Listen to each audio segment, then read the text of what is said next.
Well, I guess, when you have a look at your own behaviour, what's the device that you can do without the least?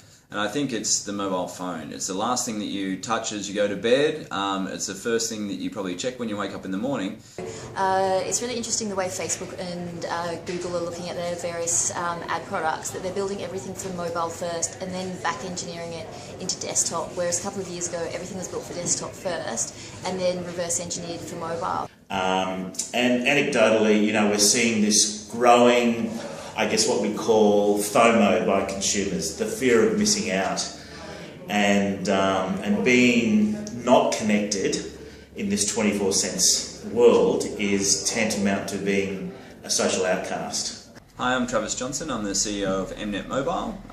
We are a mobile business that looks after clients such as Virgin Australia, Fox Sports, Austereo, Qantas, and a whole bunch of clients. We created about 200 mobile websites and apps for clients last year.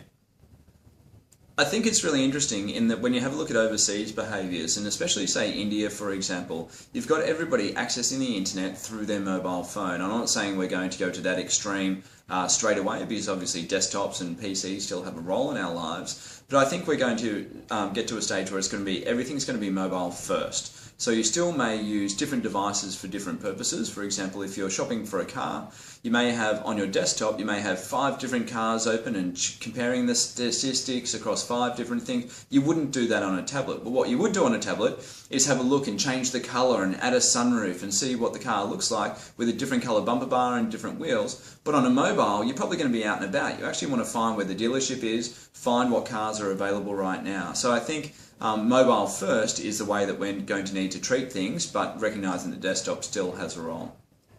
Okay, so I'm Serena Balloff. I'm the Associate Digital Director at Sydney. The price point of smartphones have come down so much that 70% of Australians have a smartphone. It's really interesting in that you'd expect some of the publishers, when you see consumer behaviour, sort of about 1 in 3 people are accessing websites via a mobile device these days across all demographics. So you can imagine how much stronger that would be amongst youth and amongst, say, entertainment and the rest of it. So as an average, 1 in 3 people are going to the websites via mobile.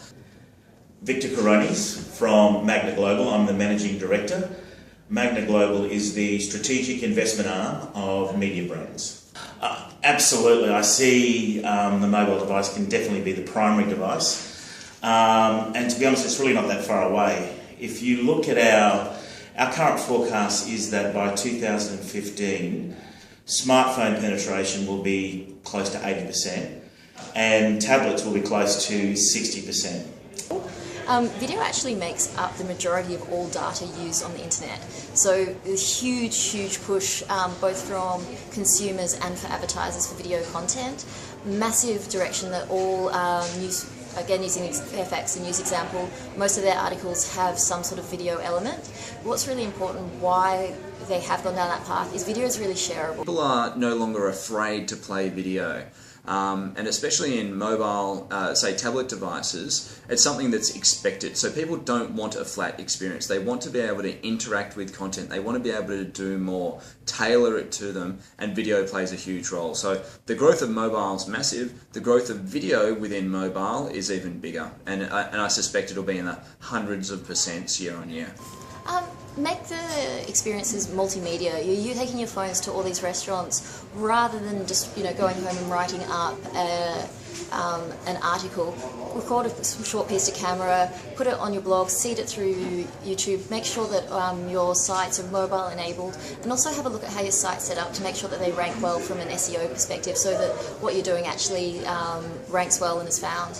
Think of how your consumer is consuming your content and give them more punchy, short pieces of information that you can consume on a bus, on the way home, in between breaks, whilst you're sitting on the toilet, whatever the case might be.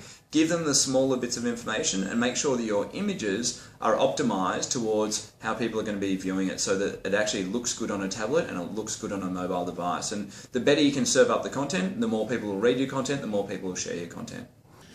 As I think mobile broadband speeds increase and devices become more capable, I think what we're going to see is even further seismic shifts in consumer behaviour and activities in terms of what they're doing and what they're capable of. And really, I guess the opportunities are endless, and that's why the future looks so bright, and it's all about mobile.